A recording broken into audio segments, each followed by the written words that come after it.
Olá, sejam bem-vindos a mais uma aula do nosso curso. A aula de hoje vai tratar sobre neoliberalismo, um conceito muito importante, bastante presente no nosso dia a dia, cada vez mais presente se a gente for olhar para o Brasil recente, e a gente vai tentar aqui tratar desse tema a partir de uma apreensão histórica, da forma como ele se consolidou historicamente, e também do ponto de vista conceitual para entender o que é o neoliberalismo e quais são as suas características principais. É muito comum a gente ser acusado no debate de usar um termo que foi inventado pela esquerda, ou seja, o neoliberalismo foi inventado pela esquerda para criticar os conservadores e a direita. Mas isso não é verdade. Sempre quando alguém fala isso lá nas minhas redes sociais, no Twitter, por exemplo, eu posto essa imagem aqui, que é o artigo do Milton Friedman, que ele usa o termo neoliberalismo porque eles se autodenominavam neoliberais. Até hoje tem alguns autores que se autodenominam neoliberais. Então não é uma invenção da esquerda, é um conceito importante, é um instrumento de análise. E o Friedman, junto com o Hayek, ele é pai intelectual do neoliberalismo, assim como a Margaret Thatcher e o Ronald Reagan foram pais políticos do neoliberalismo. Essa galera aí que está na foto. E para entender de fato o que é o neoliberalismo, como ele se estrutura, é necessário dar um passinho atrás, vamos dizer assim, e entender o que foi o liberalismo, ou o velho liberalismo, para entender o que o neoliberalismo aproveita dessa teoria precedente e também quais são as modificações, principalmente incluso aí o papel do Estado que o neoliberalismo ressignifica. Então, o liberalismo, inclusive é engraçado, e por isso a importância de pensar os conceitos a partir de uma determinação histórica concreta, é que o liberalismo ele pode ser entendido como uma corrente progressista em relação a quem o neoliberalismo suplantou na sua hegemonia como teoria, que era o antigo regime, o modo de produção precedente ao capitalismo, o feudalismo. O próprio Marx, inclusive, dizia que a modernidade, o liberalismo e o capitalismo são construções progressistas em relação ao seu passado. Talvez pelo motivo principal do liberalismo está muito próximo a uma concepção do direito que chama justnaturalismo, ou direito natural. Por que isso é importante e é progressista? Porque suplanta uma ideia de direito divino, ou seja, a ideia de que os dominadores dominam e os dominados são dominados por uma questão divina, que está ligado a Deus, uma estruturação inclusive das classes sociais bastante estanque numa ideia de direito divino, religioso. Então, o liberalismo é uma filosofia política bastante próxima do direito, que está ligado nessa ideia do direito natural. Então, teriam atribuições que seriam naturais do ser humano e da organização da sociedade que precisariam ser preservadas. A principal delas aqui é o direito de propriedade, que está muito ligado ao desenvolvimento do capitalismo como modo de produção, que foi bastante sustentado ideologicamente pela filosofia do liberalismo. John Locke talvez seja a principal referência no campo da ciência jurídica. E do ponto de vista da ciência econômica, é a economia política clássica que vai teorizar sobre o liberalismo e o funcionamento do Estado e da economia nesse período. Então, o liberalismo, como eu falei, nessa perspectiva de direito natural, fazia uma crítica ao modo de produção feudal e absolutista, dizendo que aquele Estado e aquela rigidez de normas jurídicas estatais atrapalhavam o funcionamento natural de uma economia e das relações sociais. Por isso que é direito natural, porque é assim que naturalmente funciona. Então, aquelas instituições bloqueavam a forma natural com que funcionam as trocas, se operacionaliza os mercados e o papel do Estado. Então, para o Adam Smith, inclusive, existe uma propensão natural dos indivíduos à troca.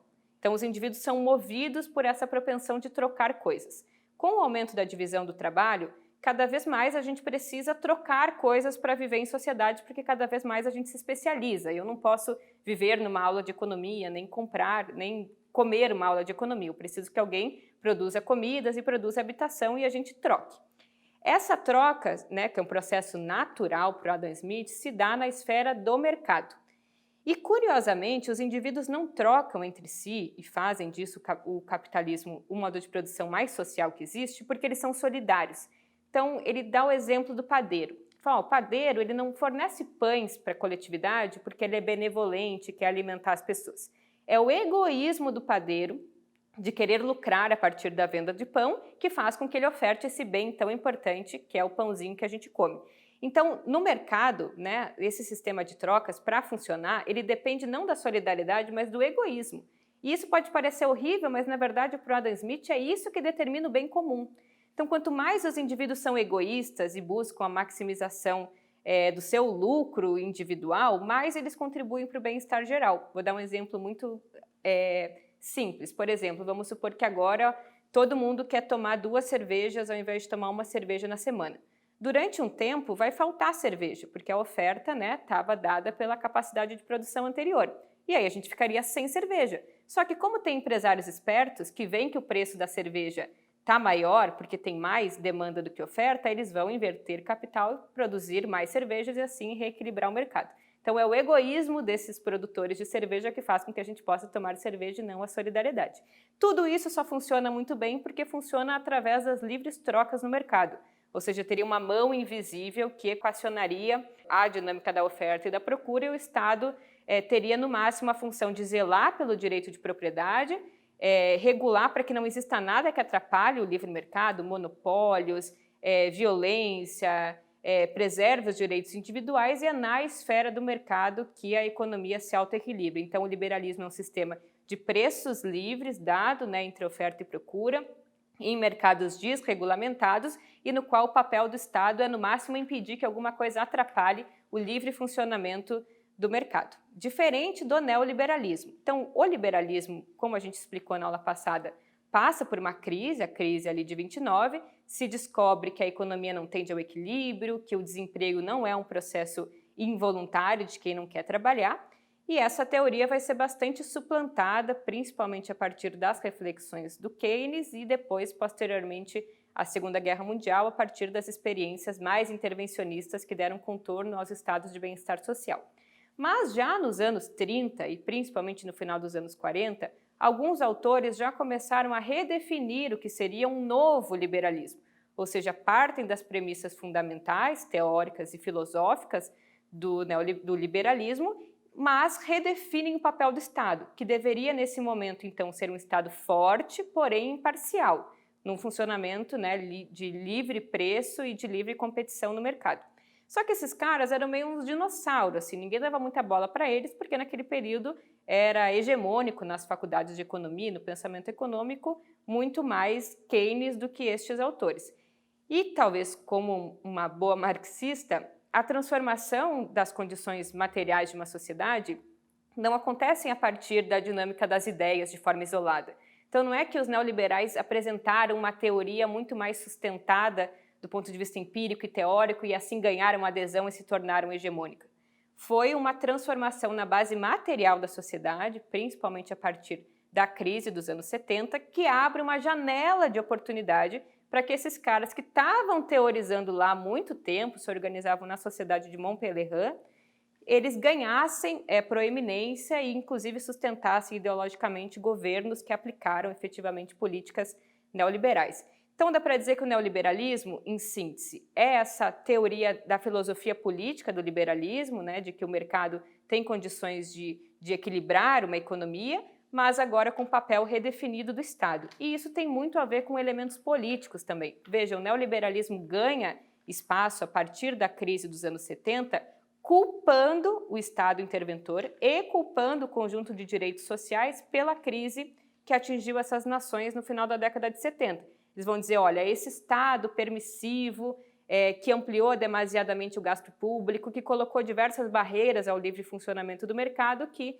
ensejou as condições para essa grave crise. Mas isso é a aparência, porque esconde que, na essência, a reorganização dos estados de bem-estar social, especialmente com o aumento do gasto público, com a redução da desigualdade no mercado de trabalho e com uma tributação mais progressiva, fez com que se achatassem substancialmente as taxas de lucro nesse período. Então dá para dizer, muitos autores trazem essa interpretação de que o neoliberalismo é uma reação da classe dominante às perdas, principalmente com a queda da taxa de lucro, desse tipo de organização econômica que privilegiava o combate às desigualdades via gasto público e via tributação e menos o livre funcionamento dos mercados.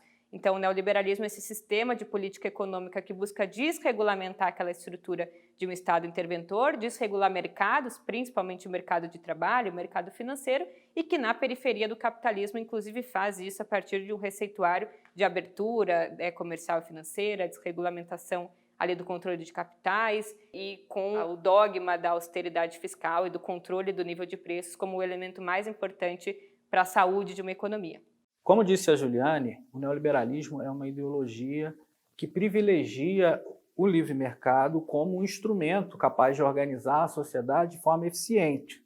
E, em decorrência desse instrumento, a gente tem as medidas de política econômica necessárias para realizar o neoliberalismo. O neoliberalismo não é a ausência de Estado, é o Estado fazendo uma espécie de organização, é um código de trânsito, né? A função do Estado é fazer o mercado funcionar bem. E para isso ele não pode se meter muito. Mas também se ele deixar o mercado sozinho, o mercado tropeça e vai embora. A crítica do neoliberalismo ao liberalismo é que a naturalidade ela some. Não tem laissez-faire, laissez-passer. A economia não anda sozinho, ela tropeça. Então eu preciso de um Estado. A ideia do código de trânsito é uma ideia interessante. Eu preciso de uma certa organização da sociedade, daí a importância do Estado. Não do Estado como provedor de bens públicos, mas do Estado como aquele que organiza a concorrência e organiza o mercado para justamente esse mercado atuar de forma eficiente. Para além dessas definições que trazem essa dimensão ideológica e a dimensão de política econômica do neoliberalismo, tem uma discussão muito interessante do neoliberalismo como racionalidade, que vem desde Foucault e passa por autores contemporâneos. O neoliberalismo, mais do que uma política econômica, mais do que uma ideologia, ele é também algo que está dentro de nós e dentro das instituições. É um sistema normativo que pauta as nossas ações como pessoas, como indivíduos, e pauta a atuação das empresas, das instituições e mesmo do governo. A ideia base é que eu tenho a concorrência como motor do sistema. Ou seja, a disputa entre os indivíduos por apropriação da riqueza da sociedade promove o bem-estar coletivo. Assim, é uma ideia que já estava lá no Adam Smith, mas ela é colocada no centro do processo. A ideia de que quanto mais as pessoas concorrerem entre elas, melhor será o sistema. E, além disso, essa racionalidade valoriza o risco como um elemento importante. Uma pessoa sob risco vai produzir mais, vai ser mais eficiente no que ela faz. Que tipo de risco? O risco de ficar desempregado, o risco de ter uma velhice sem recursos. Então, um sistema que dá um emprego à pessoa, mas não garante a estabilidade, é um sistema mais eficiente que um sistema que garante o emprego. Então, a ideia de valorização do risco e, por sua vez, consequentemente, desvalorização do assistencialismo do Estado é uma ideia inerente ao neoliberalismo. A ideia de que o assistencialismo do Estado vai trazer para a sociedade algo ruim, uma perda de eficiência, como se o assistencialismo estivesse premiando pessoas pouco produtivas e retirando impostos de pessoas que são mais produtivas. Isso é a base do entendimento mais conservador, por exemplo, sobre o sistema da política fiscal, dos gastos e dos impostos.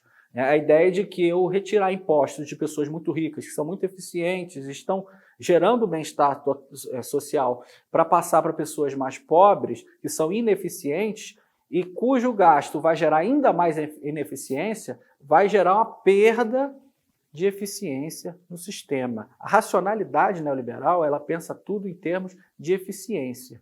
A ideia de que o bem-estar coletivo, ele é um resultado do mercado. Ele não é uma construção política.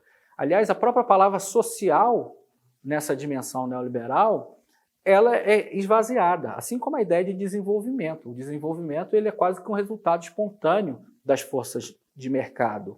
E o social, igualmente. O bem-estar social, tem toda uma teoria econômica do bem-estar social, a partir desses princípios neoclássicos ou neoliberais, que atribui o bem-estar social à maximização da utilidade do conjunto da sociedade, que é calculada a partir dos indivíduos. A teoria neoliberal ela tem o indivíduo como o centro, e a teoria neoclássica tem o indivíduo como a base metodológica. É diferente do Keynes e do Marx, que a gente discutiu lá. Eles têm as chamadas teorias organicistas, que veem o conjunto da sociedade para explicar o que está na sua base. A teoria neoclássica e o neoliberalismo vê o indivíduo como o elemento que vai explicar a sociedade como um todo. Então, é a agregação de preferências dos indivíduos que explica o macro. O problema é que essa agregação, muitas vezes, ela muda a própria condição que a sociedade funciona. E aí eu tenho um salto, que é uma falácia, uma chamada falácia de composição, que é a agregação das preferências dos indivíduos, elas não explicam o todo, porque a interação social na sociedade ela vai mudar a própria dinâmica da sociedade. Um exemplo, a teoria neoclássica e o neoliberalismo olham o racismo como um problema de eficiência, como se fosse um problema do indivíduo e não fosse um problema da sociedade. Olha o desemprego como um problema do indivíduo.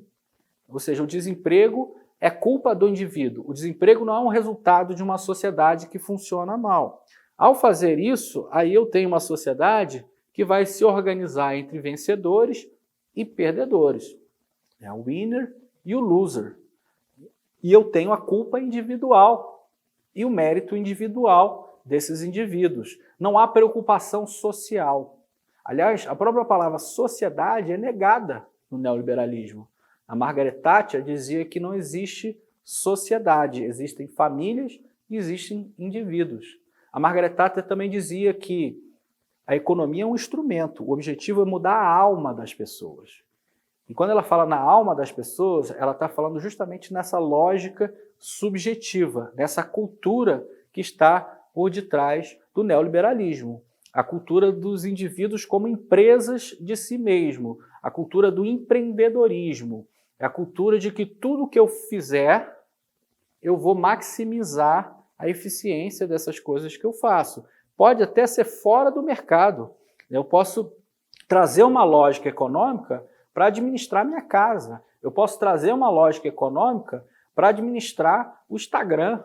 Eu vou maximizar os likes. Ou seja, a ideia do neoliberalismo é justamente colocar essa lógica econômica no centro do processo. E o Hayek dizia isso, que o sistema de preços é uma espécie de mente da sociedade. É aquilo que vai dar objetividade, que não fica sujeito ao arbítrio de indivíduos, de sociedade, de estados. E essa mente da sociedade que vai guiar a sociedade para onde ela deve ir. Então, a mercantilização da sociedade é um objetivo, uma finalidade do neoliberalismo enquanto sistema normativo, ou seja, transformar as relações sociais em relações econômicas, em relações que envolvem o dinheiro e, portanto, envolvem uma precificação que é um critério objetivo para avaliação dessas coisas. Então, a mercantilização da sociedade e das relações sociais é algo importante e algo também que nos traz uma ideia dos limites morais do mercado. Tem um autor que chama Michael Sandel, que escreveu um livro que chama O que o Dinheiro Não Compra. E nesse livro ele traz uma reflexão muito interessante, porque nem tudo na sociedade pode ser mercantilizado por limites morais. Eventualmente, se eu falar aqui que eu vou vender um filho, isso vai ser um absurdo, e de fato é um absurdo, porque existe um limite moral para as pessoas aceitarem as coisas. Mas, por outro lado, eu posso vender um órgão e algumas pessoas vão achar isso normal.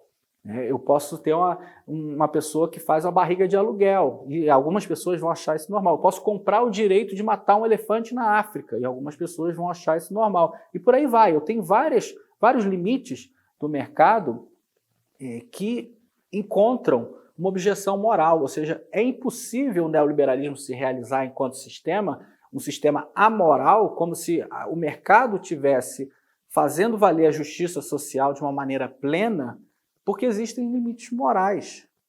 E o que carrega o neoliberalismo, na verdade, é uma moralidade do utilitarismo, de uma corrente filosófica que estabelece o utilitarismo. É a ideia de tentar agregar as preferências individuais e dizer que o que é o melhor para a sociedade é o que o conjunto dos indivíduos estão buscando individualmente, gerando, portanto, uma sociedade mais eficiente. O Michael Sandel traz o exemplo da fila. A fila é um critério ético, vamos dizer assim, para dizer quem vai primeiro. Cheguei primeiro, eu vou primeiro. Eu posso estabelecer alguns outros critérios, pessoas mais velhas passam à frente, etc. E o que o neoliberalismo faz? Ele vai mercantilizar o acesso à fila. Então eu posso ir no parque de diversões comprar um bilhete para furar a fila, que é mais caro que o bilhete que não fura a fila. Eu posso, na companhia aérea, pegar a fila daquele que paga mais, aquele cliente VIP da companhia aérea. E a gente normaliza esse tipo de coisa, que nesses exemplos, de fato, não são muito importantes. Mas, por exemplo, a fila para um transplante de coração, e eu poder comprar o acesso a essa fila e comprar o direito de furar essa fila. Aí eu passo a ter um problema moral. Ou seja, até onde o dinheiro pode comprar as coisas? Até onde eu posso mercantilizar o conjunto das relações sociais? Então, a mercantilização da sociedade é a base da ideologia neoliberal. E isso coloca na mente das pessoas os princípios neoliberais. Então, por mais que nós sejamos críticos ao neoliberalismo, nós carregamos conosco esses princípios de que nós precisamos nos colocar na sociedade em concorrência com os outros indivíduos para ter sucesso. E essa ideologia, a mercantilização da sociedade, ela termina por naturalizar a desigualdade, a pobreza, a miséria e a extrema riqueza. Então, se eu tenho um mercado que funciona como um juiz que está arbitrando entre esses vencedores e esses perdedores da sociedade, esse juiz é neutro e ele atribui a cada um o que cada um merece, eu não tenho justiça. A pobreza pode até ser algo não desejável, mas ela não é exatamente uma injustiça nesse critério neoliberal. Ela faz parte da sociedade, da própria natureza da sociedade, assim como a extrema de riqueza. Então, o neoliberalismo, no fundo, vai justificar a desigualdade, e toda a sociedade precisa de justificativas para a sua desigualdade, vai fazer os mais ricos, evidentemente, dormirem tranquilos, sabendo que o dinheiro que elas têm é justo, e no fundo, vai tirar as responsabilidades do Estado, mas não só do Estado, da coletividade. O neoliberalismo ele vai desconstituir os laços de solidariedade, aquilo que as pessoas veem como os bens públicos e a responsabilidade que nós temos com o outro que é desempregado, o outro que é pobre, o outro que não se colocou de uma maneira adequada no mercado de trabalho, né? E nós esquecemos essa parte e buscamos, na lógica neoliberal, a concorrência, nos inserir e buscamos o autointeresse. Veja, como remete lá ao Adam Smith, mas coloca novos ingredientes nessa ideia neoliberal. Nesse sentido, o neoliberalismo ele redefine a própria ideia de justiça social. Ou seja, a justiça social é resultado da operação eficiente dos mercados. E a justiça social não é algo politicamente construído pela sociedade, de acordo com critérios éticos, critérios morais. Tem uma autora que chama Wendy Brown, que trata do neoliberalismo, que ela vai dizer que os principais inimigos da democracia não são os antidemocratas. Na verdade, é o próprio neoliberalismo que corrompe e corrói a sociedade por dentro. Porque ao tirar esse sentimento de coletividade, ao tirar a esperança das pessoas nas instituições, a população não se identifica mais com aquela estrutura, com aquelas instituições que está ali sustentada e sendo chamada de democracia. Então, a democracia ela é totalmente incompatível com o neoliberalismo nessa leitura, porque o neoliberalismo ele vai acirrar as desigualdades sociais, ele vai retirar qualquer sentimento de solidariedade social e qualquer busca por tornar a sociedade mais justa e vai, vamos dizer assim, tirar esses aspectos políticos e morais e supostamente colocar no lugar uma ideologia que vai dar a cada um o que cada um merece, que é uma ideologia falsa, feita para sustentar a desigualdade social que a gente tem hoje no mundo.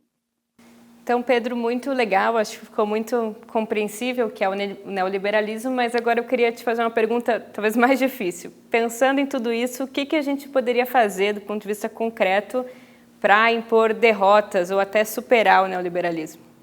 Olha, eu acho que do plano filosófico, a gente tem que questionar essa ideia da mercantilização da sociedade e recuperar valores que o neoliberalismo destrói, em particular a solidariedade, como algo fundamental para o funcionamento de uma comunidade, de uma sociedade. O neoliberalismo corrompe isso, destrói isso e é necessário resgatar, o que é algo muito difícil, porque a gente está falando aí de uma guerra cultural. O neoliberalismo está no subjetivo, o neoliberalismo está na cultura. Então nós temos que transformar isso. Do ponto de vista econômico, é necessário combater as políticas econômicas neoliberais e reinstituir o Estado como responsável pelo desemprego, o Estado como responsável pelo bem-estar social e, evidentemente, o Estado como um representante da sociedade. É uma sociedade que constrói de baixo para cima as políticas econômicas. Então, do ponto de vista da política econômica, é isso. E há, evidentemente, um aspecto da luta política, da luta social, que deve disputar as instituições e lutar pela transformação do sistema econômico.